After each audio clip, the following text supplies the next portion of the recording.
আসসালামু আলাইকুম। রোদুস মিশাল কুকিংয়ে আপনাদের স্বাগতম। কেমন আছেন আপনারা? আশা করি আল্লাহর রহমতে ভালো আছেন। আমিও ভালো আছি।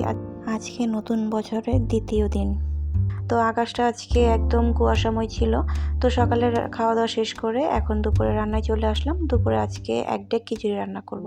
তো প্রথমে আমরা মুরগির মাংসগুলোকে রান্না করে নিচ্ছিলাম। তো মুরগির মাংসগুলোকে কীভাবে রান্না করছি সেটা আর এক্সট্রাভাবে দেখানোর কিছুই নেই। সবাই কম বেশি মুরগির মাংস রান্না করতে জানে। তো আমার ভিডিওটা ভালো লাগলে অবশ্যই লাইক, কমেন্ট, সাবস্ক্রাইব করে আমার চ্যানেলের পাশে থাকবেন আর ফুল ভিডিওটা অবশ্যই দেখবেন। তো ভিডিওর কোথাও যদি আপনাদের বিন্দু পরিমাণের ভালো লেগে থাকে অবশ্যই একটা লাইক দিয়ে যাবেন। আর যারা চ্যানেলে নতুন আসছেন তারা অবশ্যই চ্যানেলটাকে সাবস্ক্রাইব করে যাবেন। তো এখানে মুরগির মাংসটাকে কষিয়ে নেব ভালো করে। তো মুরগির মাংস দিয়ে আজকে খিচুড়ি রান্না করব। ওখানে আমার বোনের মেয়ে দাঁড়িয়ে আমাদের দেখছিল আর দুষ্টামি করছিল, আর সেটার ভিডিও একটু নিয়ে নিলাম। তো এখানে সবাই মিলে রান্না করছিলাম। এখানে আমার মেয়েও একটু নাড়াচাড়া দিচ্ছিল, আমিও নাড়াচাড়া দিচ্ছিলাম। তো মুরগির মাংসটা আমি রান্না করেছি। এখানে কষানোর পরে আমি মুরগির মাংসটাকে উঠিয়ে নিচ্ছি।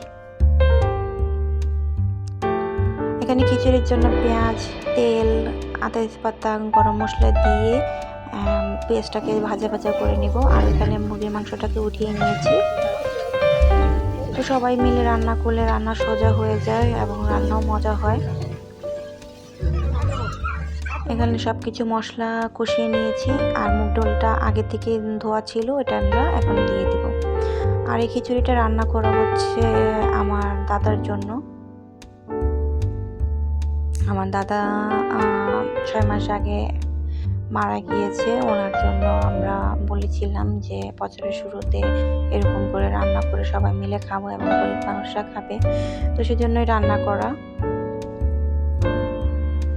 এখানে আপনাদের ভাই আমাদেরকে হেল্প করে দিয়েছিল নেড়ে চেড়ে। তো তারপরে ধুয়ে রাখা চালগুলোকে এখানে দিয়ে দিলাম। যেহেতু এখানে বড় ধরনের রান্না, আমরা তো আর নাড়াচাড়া করতে পারবো না, নিচে লেগে যাবে। এই জন্য বাইরে থেকে আর এক্সট্রা করে বাবুর্চি আনা হয়নি, আমরা নিজেরাই রান্না করেছি। তো চালগুলো দিয়ে দিচ্ছি। এখানে চালগুলো ভালো করে কষিয়ে নিচ্ছি। এখানে আমাদের কিছু কথার ক্লিপ আছে, সেটাও আপনাদের সাথে শেয়ার করে ফেললাম। আমরা কি বলছি, আমার কথায় কোথাও জড়তা বা ভুল থাকলে অবশ্যই কমা দৃষ্টিতে দেখবেন। এখানে চালগুলো কষানোর পরে দিয়ে দিলাম মসুর ডালগুলোকে। আপনাদের ভাইয়া এখানে নেড়ে চেড়ে হাঁপিয়ে গিয়েছিল, তাই এখানে আমার এক চাচা নাড়াচাড়া দিচ্ছিল। ড্যাগটা হয়তো বা ভিডিওতে ছোট দেখাচ্ছে, কিন্তু ড্যাগটা ততটাও ছোট না। বিয়ে বাড়ির যে ড্যাগগুলো হয় ওই ড্যাগগুলো এখানে বসানো হয়েছিল। আর গ্রামের পরিবেশ যেহেতু একটু অগোছালো, তো সবাই এই জিনিসটাকে অ্যাভয়েড করে যাবেন।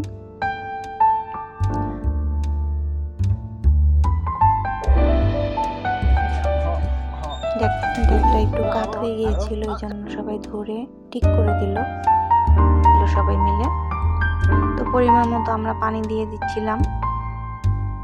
আবার আপনার ভাই এখানে নেড়ে দিচ্ছিল, এখানে লাড়কি গুচ্ছিল আপনাদের ভাইয়া। তো যাই হোক, উনি আবার একটা কাজে চলে গিয়েছিল, আর এখানে আমরা বসে সবাই বলক আসার জন্য অপেক্ষা করছিলাম। তো চালটা ফুটেছে কিনা সেটা চেক করে দেখছিল। এখানে ধনিয়া পাতা, কাঁচামরিচ দিয়ে দিচ্ছিল। মাঝে মাঝে কিছু ভিডিও করা হয়নি, কারণ কাজের চাপে আর সবাই মিলে যেহেতু কাজ করেছি, আমারও কিছু কাজ ছিল, তো ভিডিও করা হয়নি। কিছু কিছু অংশ বাদ গিয়েছে। এখানে ফুলকপি, আলু, টমেটো দিয়ে দেওয়া হয়েছিল, সেটার ক্লিপ নিতে পারিনি। তো রান্না করা মাংসগুলোকে এখন দিয়ে দিব। তো এখানে আমাদের ঐতিহ্যবাহী বিক্রমপুরের যেটা শাক বলে ওইটাও আমরা দিয়ে দিয়েছিলাম, ওটার ক্লিপও নেওয়া হয়নি। তো খাওয়া দাওয়ারও ভিডিও করতে পারিনি যেহেতু ব্যস্ত হয়ে গিয়েছিলাম।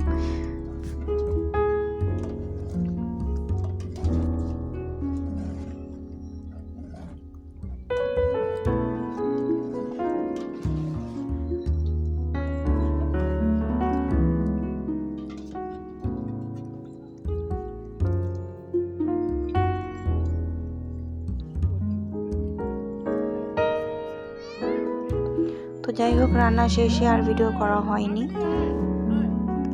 তো আজকে একদমই রৌদ্র ওঠেনি, একদম আকাশটা সারাদিনই কুয়াশাময় ছিল। তো লাস্টে রান্না শেষে আমি একটু নেড়ে চেড়ে দিচ্ছিলাম। খিচুড়ি কার কার ভালো লাগে এই শীতে অবশ্যই জানিয়ে যাবেন। তো সন্ধ্যার পরে এই চা খাচ্ছিলাম, শীতের সন্ধ্যায় তো চা রং চা ভালোই লাগে। তো চা খেতে খেতে সেটাও আপনাদের সাথে শেয়ার করে ফেললাম। এরপরে চা খেয়ে আমাদের ভাইয়া একটা কেক এনে দিয়েছিল, বাচ্চারা বায়না করছিল একটা কেক এনে দেওয়ার জন্য। তো আমি কেক আর বানিয়ে নিয়ে আসতে পারিনি, তো আজকে কিনে ওদেরকে খাইয়েছি। ওরা আবার কেকটাকে খুবই পছন্দ করে। তো আমাকে বলছিল যে বাসা থেকে সরঞ্জাম নিয়ে আসতে, সেটার আর সময় পাইনি। তো ভিডিওটা কেক কাটতে কাটতে আমি ভিডিওটা শেষ করব। অবশ্যই ভালো লাগলে সবাই ভিডিওটার পাশে থাকবেন, সবাই ভালো থাকবেন। আল্লাহ হাফেজ। Thanks for watching.